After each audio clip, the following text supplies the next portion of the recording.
जंगल में पहुंचते ही वो लकड़ियां काटने लगती है। लकड़ियों काटने के बाद उन्हें लेकर सीधा बाजार पहुंचती है और वहां पहुंचकर लकड़ियां बेच देती है और रुपए लेकर अपने घर आ जाती है। इसके बाद दीनदयाल काका से जो भी बात हुई होती है उसके बारे में आकाश को बता देती है। अपनी माँ की बात सुनकर आकाश कहता है, ठीक है माँ, मैं कल सुबह चला जाऊंगा, लेकिन इसके बारे में बड़ी बहन को भी बता देना। ठीक है बेटा, बता दूंगी, तू आराम से जाना।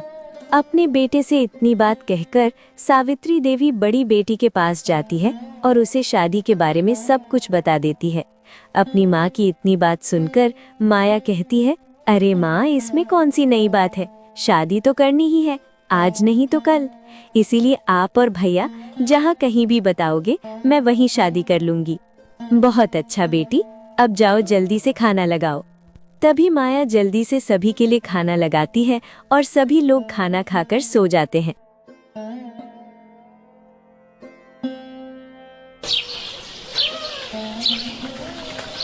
इधर जैसे ही अगली सुबह हुई तभी आकाश सीधा दीनदयाल काका के पास पहुंचता है और दोनों लोग मिलकर लड़का देखने के लिए निकल पड़ते हैं।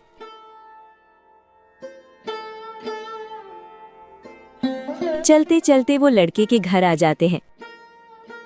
लड़का दीनदयाल काका को अपने घर देखकर कहने लगता है, अरे नमस्ते दीनदयाल काका, आप यहाँ कैसे? और ये भाई साहब कौन हैं? अरे बेटा विक्रम, मैं आपकी शादी का रिश्ता लेकर आया हूँ। और हाँ, ये भाई साहब इन्हीं की तो बहन है जिसका रिश्ता मैं आपके पास लेकर आया हूँ। अरे काका, ये तो बहुत ही खुशी की बात है, क्योंकि मैं अपनी शादी जल्द ही करने वाला था। आपको तो पता है कि मेरा इस दुनिया में और कोई है भी तो नहीं, और अब मेरी शादी की उम्र हो गई है, तो अब मैं शादी कर लूंगा। दीनदयाल काका विक्रम की इतनी बात सुनकर उसको आकाश और उसकी बहन के बारे में सब कुछ बता देते हैं और कहने लगते हैं, बताओ बेटा, मैंने लड़की और लड़की के घर वालों का सारा हाल बता दिया, तो फिर अब आप बताओ कि आपको रिश्ता मंजूर है या नहीं। हाँ काका, अगर आप कह रहे हैं तो मैं इस रिश्ते के लिए तैयार हूँ। इस प्रकार दीनदयाल काका और आकाश अपनी बहन का रिश्ता विक्रम के साथ पक्का कर देते हैं और दोनों लोग अपने अपने घर लौट आते हैं। घर पर आकर आकाश सभी को वहां हुई बातचीत के बारे में बता देता है। आकाश की बात सुनकर सभी लोग बहुत खुश हो जाते हैं। तभी सावित्री देवी आकाश से कहती हैं, ये तो बहुत ही खुशी की बात है कि लड़का शादी के लिए तैयार हो गया। अब जल्द ही माया की शादी उस लड़के से करवा दूंगी। और हाँ बेटा, मैं आज खेत पर गई थी, वहाँ मैंने देखा कि अपनी फसल पककर तैयार हो गई है, तो फिर कल ही उसे काटकर बाजार में बेच दो और उससे जो भी पैसा मिले उसी से अपनी बहन की जल्दी से शादी कर दो। ठीक है माँ, मैं कल सारी फसल काटकर बाजार में बेच दूंगा। इधर सभी लोग आपस में बातचीत में लगे हुए थे। तभी देखते देखते शाम हो जाती है।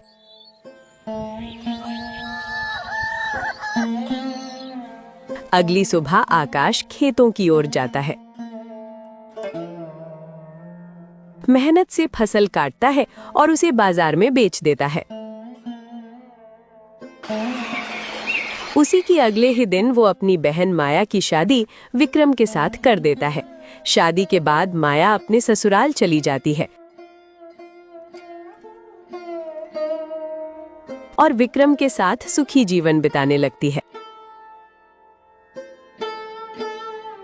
इधर कुछ समय बाद एक दिन आकाश अपनी माँ से कहता है, देखो माँ, बड़ी बहन की तो शादी हो चुकी है, अब छोटी बहन की शादी के लिए मैं शहर जाकर मेहनत करूंगा और पैसे कमाऊंगा, क्योंकि माँ खेत में हमसे अब उतना काम नहीं हो पाता। नहीं बेटा, तू शहर मत जा, खेत में ही काम कर।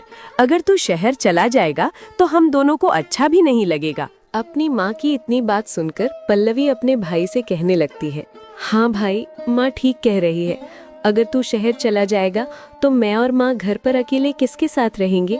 हम दोनों को तेरे बिना अच्छा भी नहीं लगेगा। नहीं बहन, तू चिंता मत कर, मैं शहर से जल्द ही लौटूंगा और तेरे लिए अच्छे से कपड़े भी लाऊंगा। नहीं भाई, कहीं तू शहर में जाकर हमें भूल गया तो? अरे बहन, कैसी बेकार की बातें कर रही है, ये एक भाई बहन का रिश्ता है, ये कभी नहीं टूटेगा।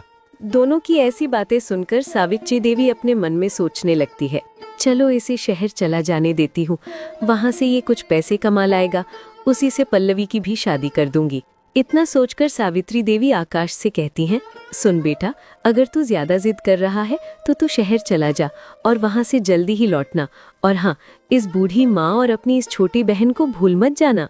ठीक है माँ, मैं तुम दोनों को कभी नहीं भूलूंगा और जिस दिन शहर से लौटूंगा तो आपके लिए अच्छे अच्छे कपड़े भी लेकर आऊंगा। आते ही अपनी बहन पल्लवी की शादी बड़ी ही धूमधाम से करूंगा। इतने कहकर आकाश अपने घर से शहर की तरफ निकल पड़ता है।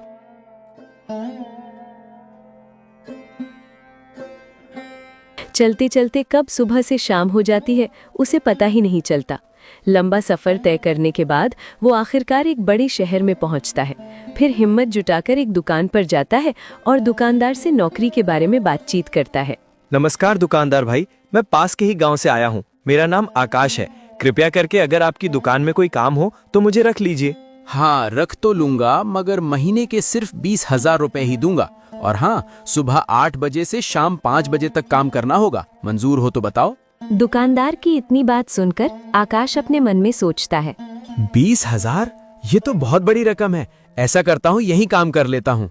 फिर और कुछ समय सोचने के बाद आकाश 20,000 रुपए में काम करने के लिए दुकानदार से हाँ कर देता है। ठीक है, तो फिर कल सुबह टाइम से दुकान पर आ जाना।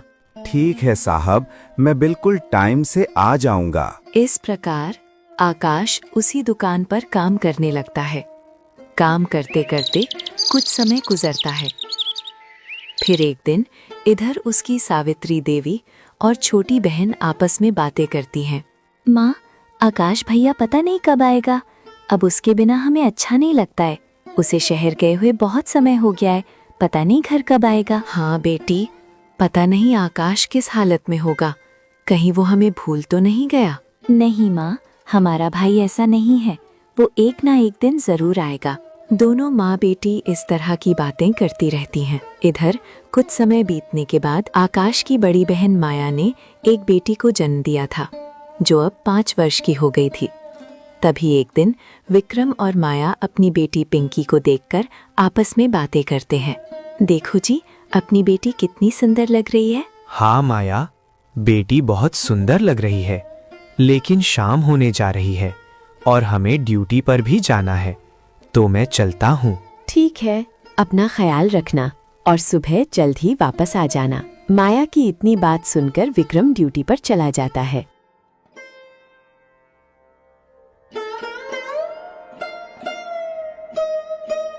इसी प्रकार दोनों का समय गुजर रहा था। इधर काफी समय गुजरने के बाद एक दिन आकाश अपने मन में सोचता है, चलो आज दुकानदार साहब ने मेरा पूरा हिसाब भी कर दिया है। सारा खाना खर्चा निकालकर हमारे पास कुल 1 लाख रुपए बचे हैं। इससे छोटी बहन पल्लवी की शादी भी हो जाएगी और हमें यहाँ काम करते करते काफी समय भी हो गया है। माँ और बहन की बहुत याद आती है, इसलिए अब हमें घर चलना चाहिए। इतना सब सोचने के बाद आकाश उसी समय दुकानदार से बात करता है और अपना 1 लाख रुपए लेकर गांव की ओर निकल पड़ता है। वो काफी समय तक लगातार चलता ही रहता है।